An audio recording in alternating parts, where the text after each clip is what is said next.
countless factors that can lead to your death. As senior coroner, I deal with nearly 4,500 fatalities a year. The coroner can make any inquiries necessary to find a cause of death. The police act on behalf of the coroner. If the coroner asks, then we do it. With unprecedented access, we follow the coroner's full investigation. Somebody somewhere will want to know that this person's died. We're taking pieces of the jigsaw to formulate a cause of death. From the moment of arrival in the mortuary to the final conclusion of the inquest. All rise. I'm sorry that you're attending court under these circumstances, and I appreciate that the evidence that you'll hear today may be distressing. I feel like no big event happened to cause this. I need answers. I need to know what happened that night. If you die here, if it's violent, unnatural, or of an unknown cause, it's my job to find out how.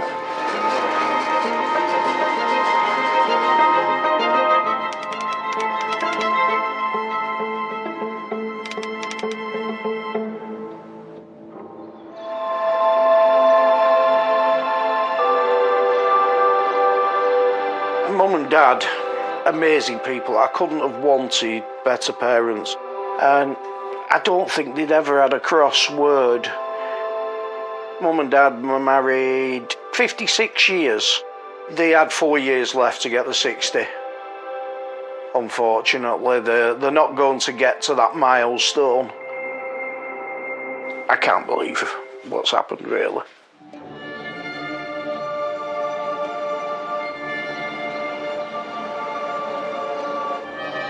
The phone rang at 6:30 in the morning. One ring, Mum.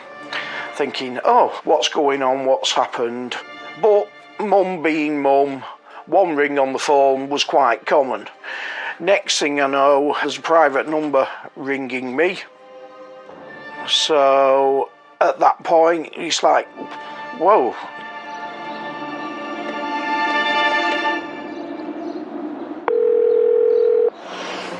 Ambulance service, is the patient breathing? Well, there's two. His wife, she's dead. Right, okay, and just to confirm, she's definitely not breathing? His wife's at the bottom of the stairs, she's dead, and Jim sat on the chair. What's his wife's name? I can't... Joyce. This lady Joyce was at the stairlift up here approximately 11 PM last night. The chaps basically said he's squeezed past her and he's fell down the stairs. He then managed to get himself up, and then in that process at some point Joyce just then fell out of the chair and then was found at the bottom of the stairs. And all seems to be bleeding. Body looks down like that. Yeah. So she fallen from the top of the stairs? Yeah. Is your father alright? Is he? He's on the ramble this year, so like trouble.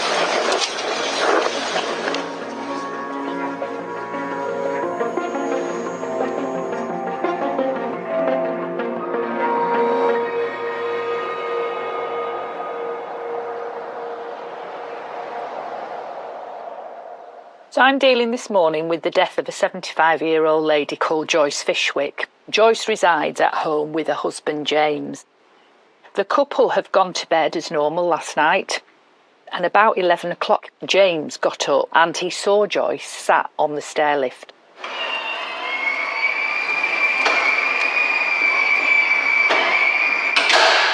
James has gone down the stairs to call the ambulance, and sadly, as he's been going down the stairs, he's fallen and ended up at the bottom of the stairs. He's managed to drag himself to the sofa in the living room. When he's got to the sofa, he's turned round and realised that Joyce is also at the bottom of the stairs. There is a phone at the home address, but unfortunately this was out of order. He was aware that a neighbour leaves home quite early in the morning. So what he's done, he's managed to sit himself on a chair in the window, and then in the morning he's managed to alert the neighbour. This is a wristband. This makes sure that we've got all the correct identification when she's transferred. And then we have the same information just on this slip that we put in the pocket of the bag so that we can see at a glance who we've got. It just helps to keep things running smoothly if we've got those details on the outside of the bag as well. The police officer who's attended has described how James has himself sustained some injuries to his arm, to his rib and to his shoulder, and also described how they found Joyce laid face down at the bottom of the stairs. She's got some blood pooling and what appears to be some bruising to her abdomen, and also some blood coming from the nose as well. What the coroner now needs to establish is whether or not Joyce has had some sort of acute medical event whilst sat in the chairlift that has caused her to pass away, or has she sustained some traumatic injuries which have caused her death.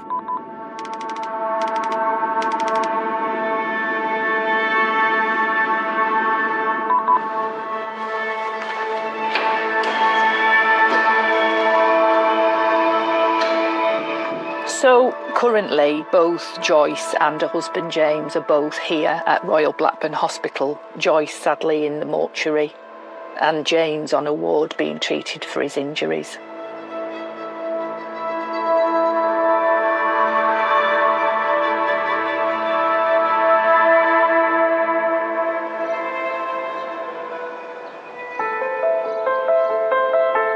We don't know why Mum's passed, or we weren't expecting it.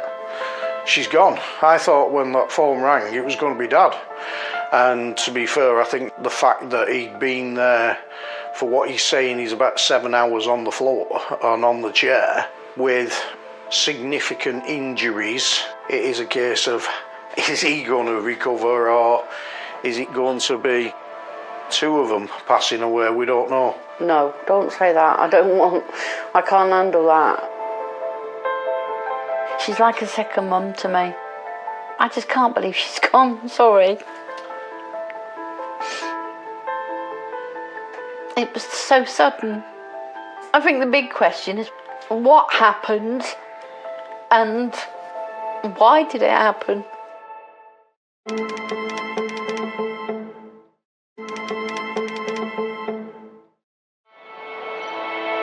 Coroner's officers are investigating the death of Joyce Fishwick, a 75-year-old who was found at the bottom of her stairs after falling from her stairlift. So this lady's got 3 chains, a pair of earrings, a watch, and she's also got on 5 rings, but we won't take the rings off.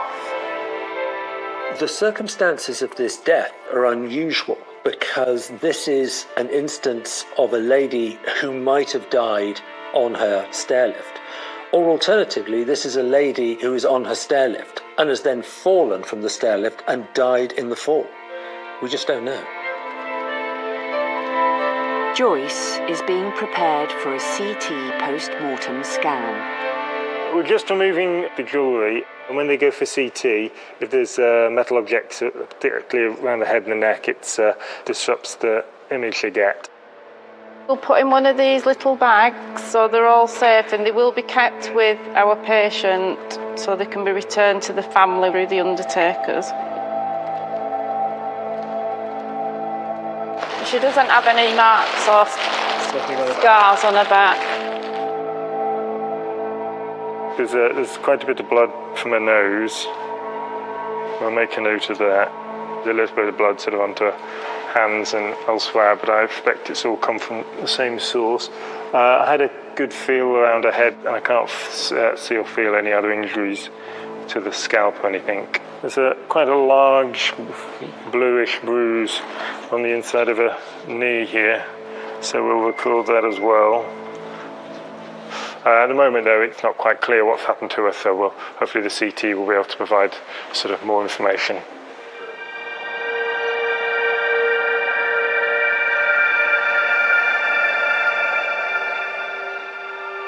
Mum and Dad, just very infectious people. Everybody that came along was always smiling and happy, going out doing what they did and loving it. They just made people happy, And that's how they were to me. Mum, she was popular with most people. She was a member of the local WI, the Knit and Nat Club. She was a cub leader in her time. She turned around to everything, really. Really looked after me, took me to every cricket match, everything, all the time. What Mum did was absolutely amazing.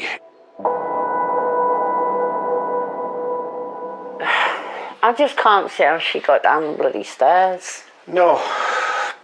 I'm still trying to get my head round it. How did Dad get past her on the stairs? I mean, had she gone to bed? She'd gone upstairs. She was on the stair lift. So we don't know if she's gone upstairs to the bathroom, gone to bed, or I'm guessing she's feeling poorly or what. Well, I'm guessing with the time she's gone to bed.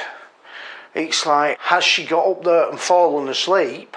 How she still sat there? She's not slumped forward, she's not moved, she's just sat. Well, that's what I'm saying, because she's not gone. That's it, she's still, as Dad described her, she was just sat there on the chair. It's in the hands of the coroner to see what happens next. I still can't believe it. I don't want to believe it, I want to wake up. But we don't know, do we? We'll wait and see what happens.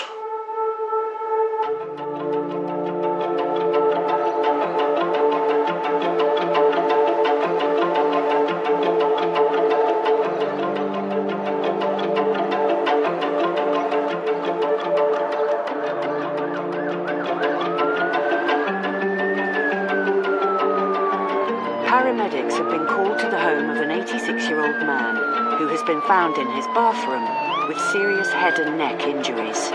We were supposed to be working and he didn't turn up. So I texted him and there was no answer. And half an hour later I texted him again. I rang up, there was no answer. It was unexpected. The man has been identified as David Patterson, and he has been transported to Royal Preston Hospital. David was in a very difficult situation. He had no power in any of his arms or his legs. His head injury and his cervical injury was very significant. He was only able to communicate with us by blinking his eyes. He was on a ventilator machine, which was helping him to breathe, but he was still awake enough that he could respond to questions. Unfortunately, his condition continued to worsen. The likelihood of death was extremely high, no matter what we did. David had previously had discussions with his family that in the event of a significant injury, he wouldn't want to carry on like that or to be resuscitated. Unfortunately, his condition did deteriorate throughout the day, and as a result of that, we then felt that any further treatment would be futile.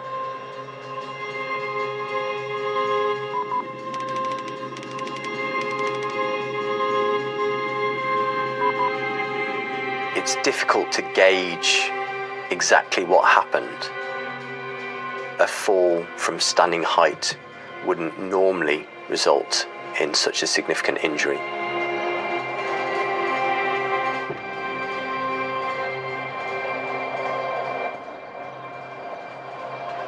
I'm on my way to the mortuary now to do the formal identification for David Patterson. When people die in hospital, we have to do formal identification by attending the mortuary and checking the wristband against the details that have been provided to us by the medical examiner's office. I got round to his house, his next door neighbour was out there. I said, "Have you seen David?" He said, "I saw him packing his tools in the car last night. He said he was working, seeing you tomorrow." I said, "Well, he's not turned up." He's just up here in fridge number 1.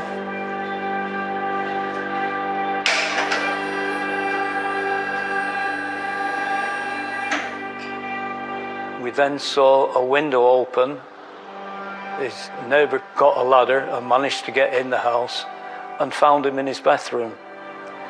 He was wedged in between his bath and his toilet.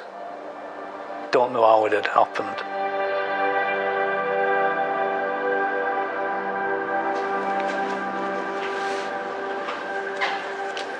David Patterson. Yep.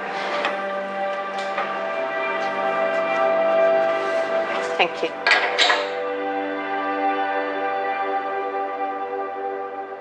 He tried to speak to me, but I couldn't tell what he was. Excuse me.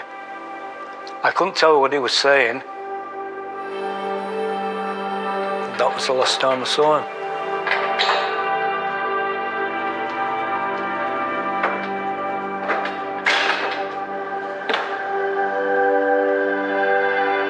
This is a gentleman who's 86 years of age who was reported as being quite fit and healthy and still went to work 1 day a week. These significant traumatic injuries sustained from an unwitnessed fall. We don't know, was the house secure, insecure? I'll probably have a chat with the medical examiner, try and understand the circumstances of how he's been found. We need to rule out third-party involvement.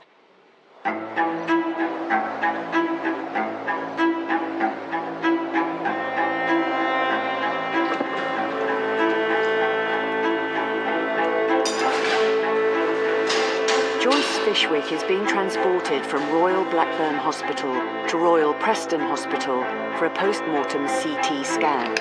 This is to try and ascertain her cause of death without the need for an invasive procedure. I want to know what happened that night, if possible. Are we going to know if it was subject to the fall? Was it something else that happened? When I saw her on Wednesday, she was lively as anything. That's why I'm in shock that she's gone. I'll just check the details. Joyce Fishwick, 3548. Yeah, that's fine.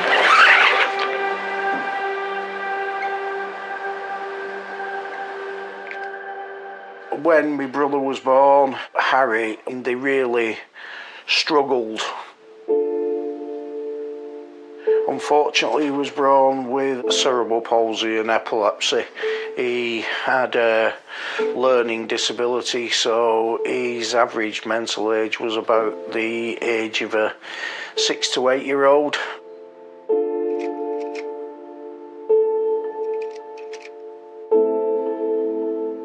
I'd left home, so I had my own life. They looked after him day and night, so Harry was everything to them. He loved brass bands and banging a bass drum. They were effectively looking after somebody not much better than a toddler for 40 years of their life. The saints to me.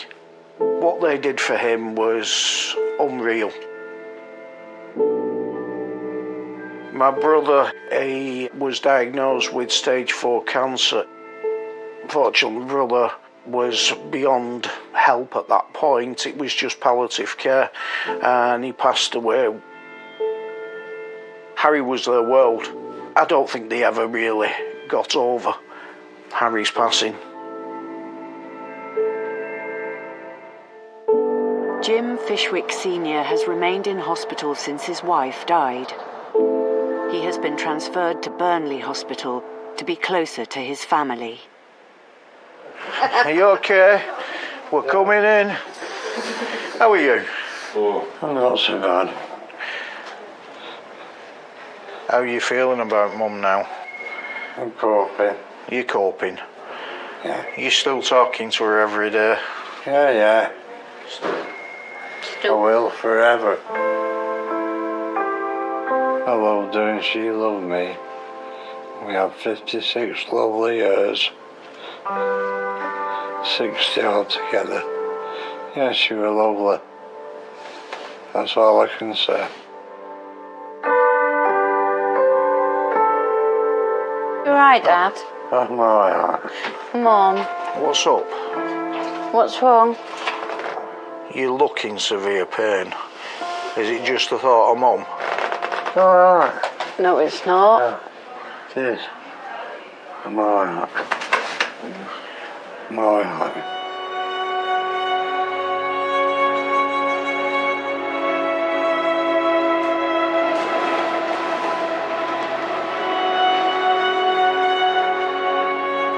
So we've got with us today Joyce Fishwick.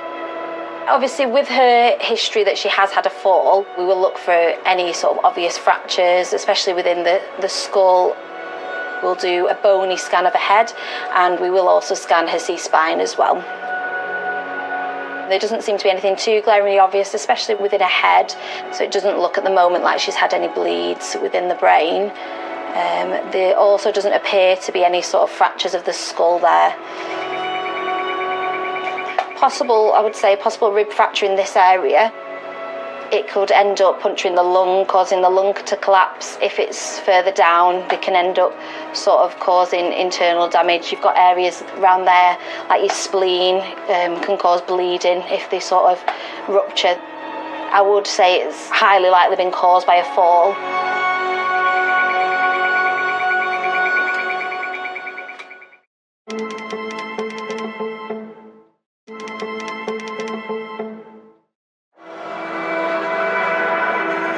Coroner's officers are investigating the death of Joyce Fishwick, a 75-year-old who was found at the bottom of her stairs. Her husband, Jim, remains in hospital with serious injuries.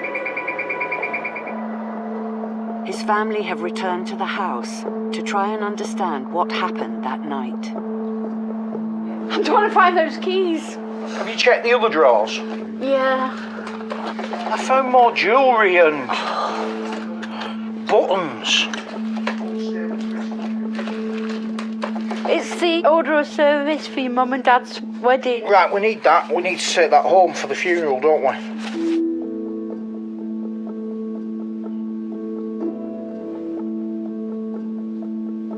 From what Dad said, she was up the top of the stairs, sat on the stair lift as it is now. He's come down the stairs. He's hit with his right shoulder. He's got 11 fractures in his ribs. The whole of his shoulder is shattered and gone. He smashed his head and he's put that through the wall. I'm grateful, but I can't understand how we didn't lose both of them that night. I really don't. It messes with my mind. How he's managed to squeeze past. Mum sat on the chair in the first place. If you look at the stair lift when it's down, he must have pushed the handles up, possibly the foot, to squeeze.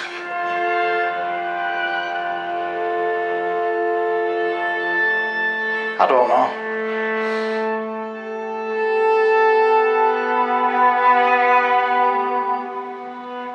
Families want to know how someone has passed away and did they suffer. So if Mrs. Fishwick had died on the stairlift before she fell, she would have known nothing about it. If she has fallen down the stairs, she may have known something about it. But families need these answers in order to grieve.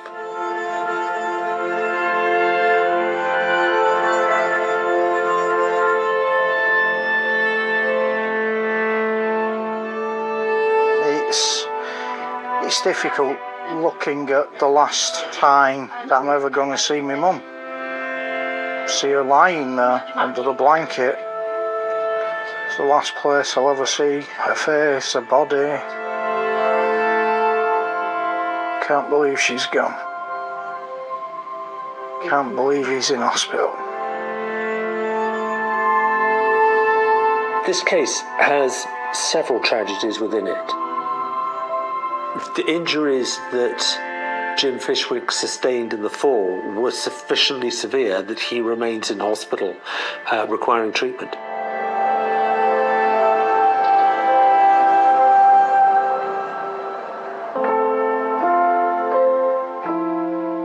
We've started the house. We've done the front room virtually. We've cleaned everything out apart from the big pieces of furniture and things we think you want to keep. The idea is you don't go home because you can't look after yourself. So what you're going to do is we're going to build a granny annex at the bottom of the garden. You can be close to us and we can keep an eye on you and you can have your own space. You've looked after us and now it's our turn to look after you. Yeah, right.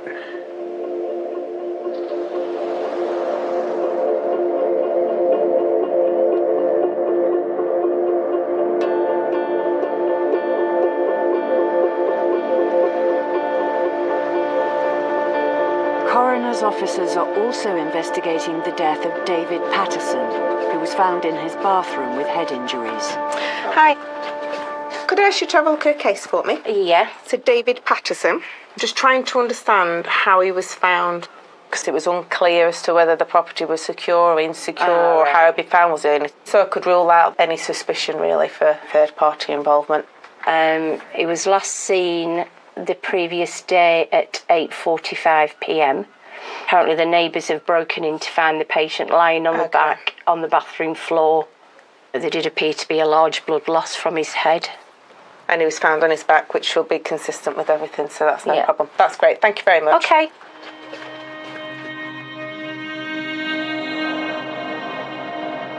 A CT scan was taken in hospital when David was still alive. The CT scan that he had was a major trauma scan. This is a scan that happens very quickly to determine if there's any life or limb-threatening injuries. What that scan showed is that David had an injury to his head and had a bleed within the skull on the brain. More significantly, it did show an injury to his cervical spine at the level of C4-5, which is a significant injury to have. So this is the skull here. He sustained his injury at this level here, the C4-5 level, and this is completely dislocated and a fracture. And this step is leading to constriction of the spinal cord.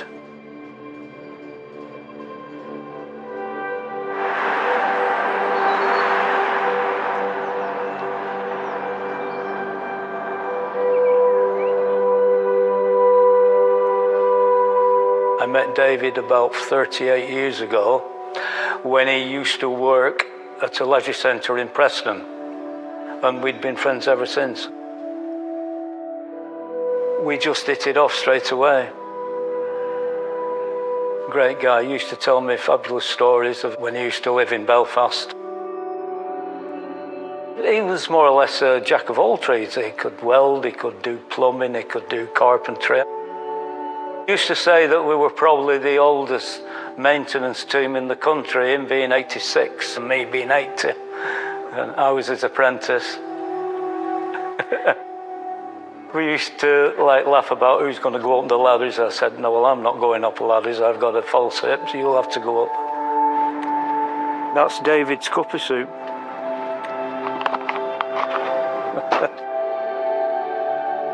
Basically, I only used to come just to see David, really, and help him out and hold the ladder while he went up.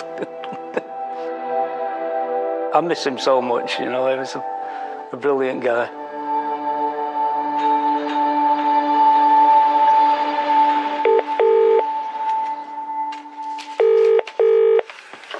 Hi, my name's Alice Swarbrick. I'm calling in relation to your father. With regards to your father, how was his health in the days and weeks leading up to that fall? He seemed really quite good. I mean, he normally still worked 1 day a week, even at 86, and he was prepared to go out to work that day. He was slightly unsteady on his feet sometimes. I think he was troubled a bit with low blood pressure. Okay. He used to get these occasional sort of wobbly spells, but that was about it, really.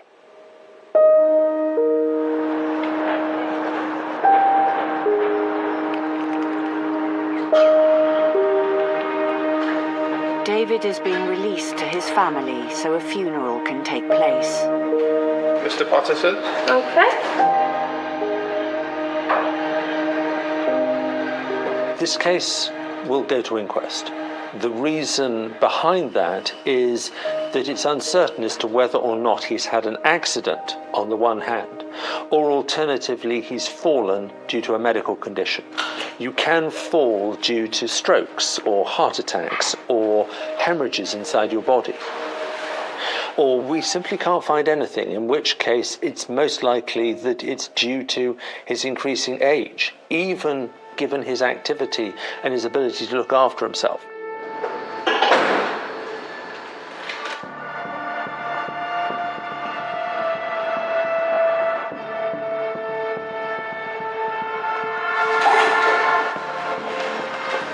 Come for Joyce Fishwick. Number 23. The coroner has also authorised the release of 75-year-old Joyce Fishwick. Yeah, we've got some jewellery on here. 5 rings. 5 rings in total? Yeah. 3 chains and a watch.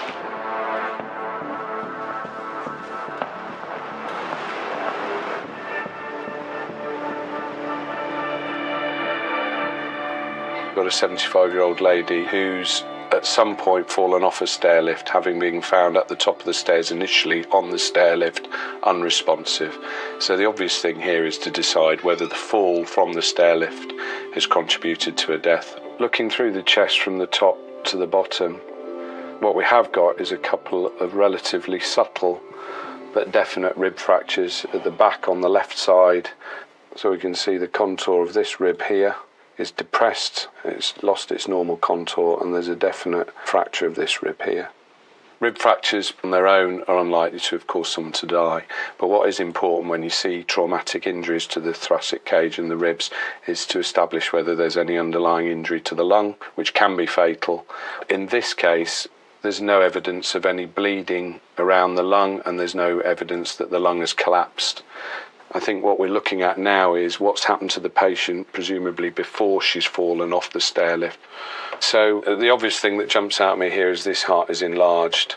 The way we assess heart size is to compare the diameter of the heart itself with the diameter of the thorax. And we're looking for a ratio of anything over sort of 0.55 is abnormal. When we work the maths out here, the ratio is over 0.61. So this heart is obviously significantly enlarged. And the other thing we need to assess is the coronary arteries, which are the arteries that supply the heart muscle itself. And we can see that there's significant disease in the coronary arteries.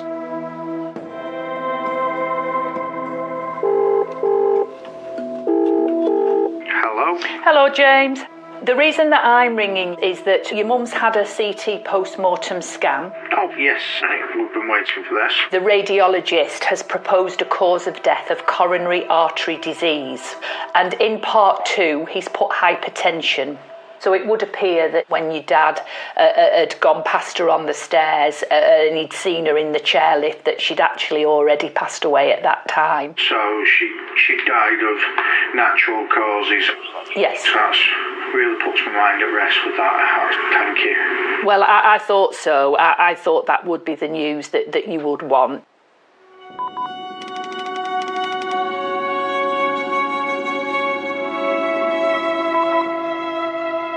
The circumstances of Joyce's death are unusual because it involves a fall.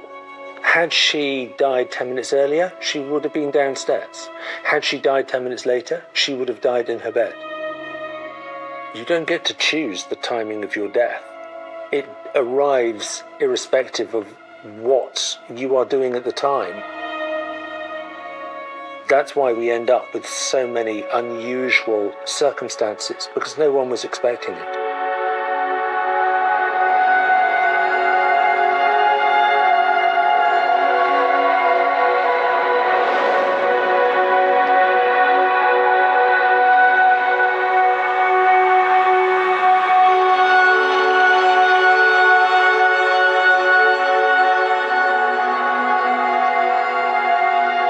Since the earthly life of Joyce has come to an end, we have now committed her body to the ground, earth to earth, ashes to ashes, dust to dust.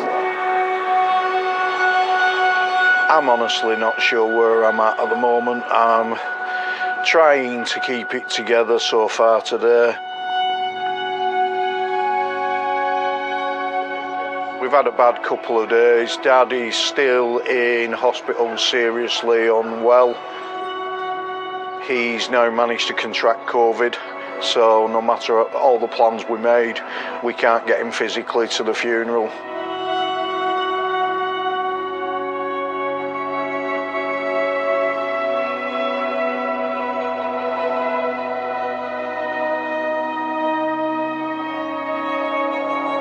Do you want to throw your flowers?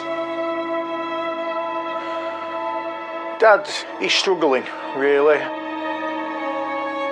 I know I lost my mum, but it's starting feeling like the same day I lost my dad.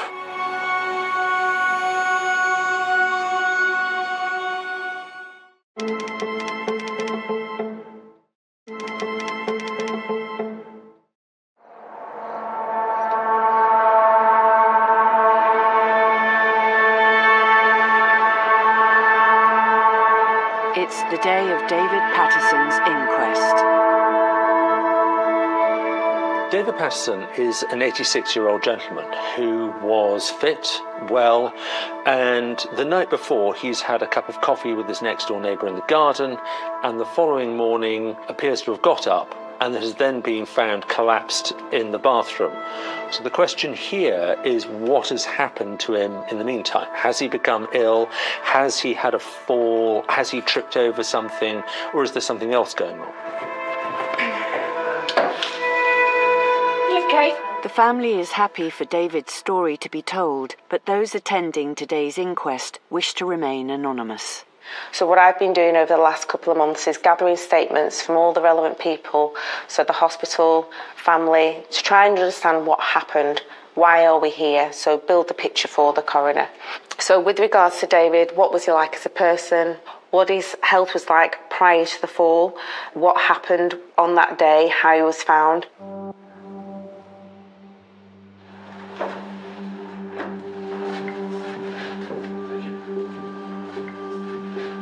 All rise.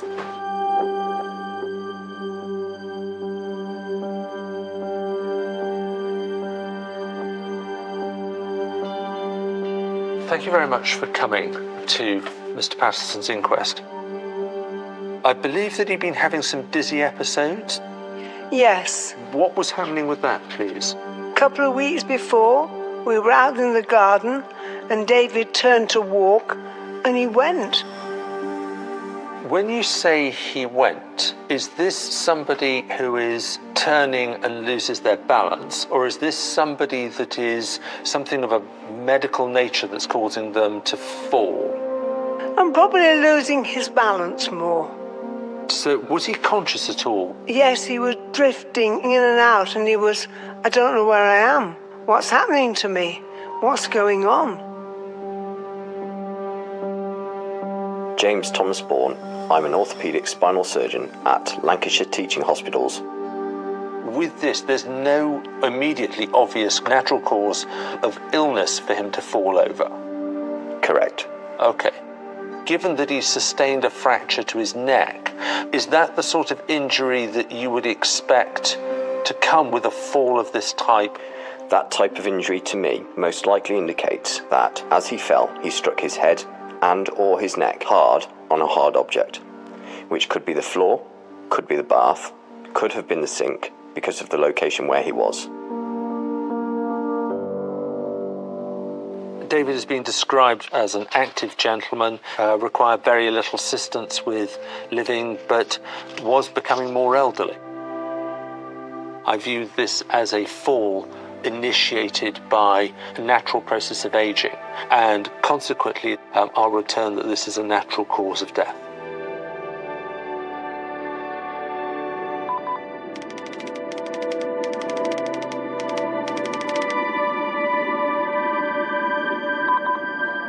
As our population ages, they become increasingly frail.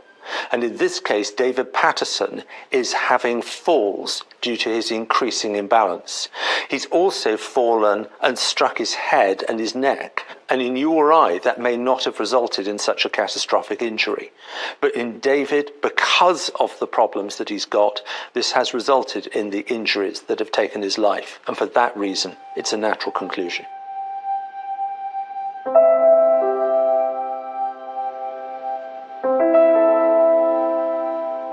So we've had some lovely words sent in to us by David's son. My dad grew up in Belfast in the 1940s. He developed his career in the army, where he learnt his trade as motor mechanic, where David met his Marion, the daughter of his sergeant major, who unbeknown to him would become his wife. He and Mum enjoyed living in Preston because, like Belfast, it is a friendly place and people talk easily. We will miss him, but we'll always remember him with a smile.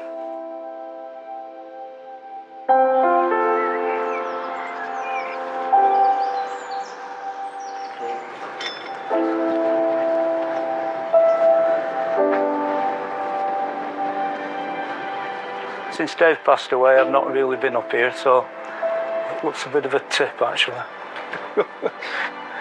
He would go mad. He would. Yeah.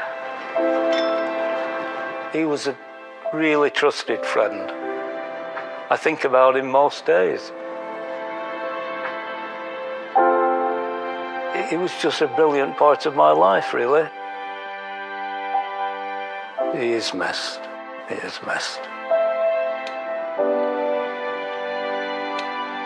There you go. Night night, David.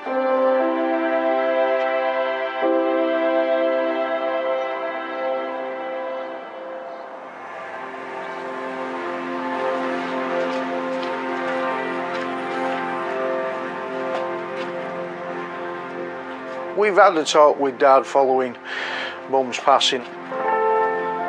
My dad's injuries are such that he can't go home anymore. He can't go back to his house. He's coming living with us. We're putting like a granny annex situation at the bottom of the garden for my dad, so he can effectively have his own space where he can have his friends round. He can do whatever he wants. Dad, he's struggling, really. He's not coming to terms with Mum's passing. The wounds on the ribs and things are healing, but the mental wound is just as bad, if not worse, than it was at that time.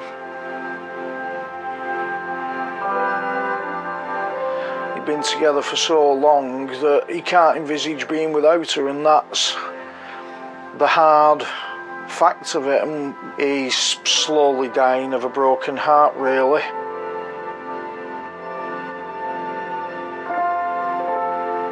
Fingers crossed he makes it to come and live with us.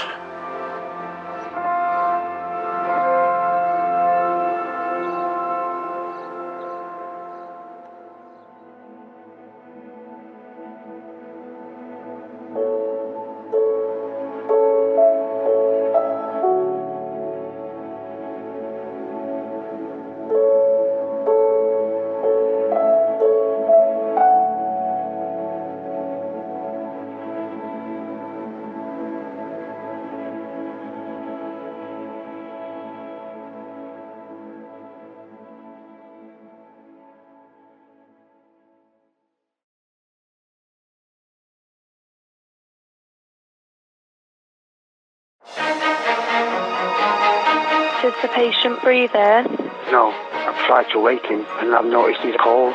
He's got no identification with him, he's no phone. So I now need to try and find out who he is and how he's died.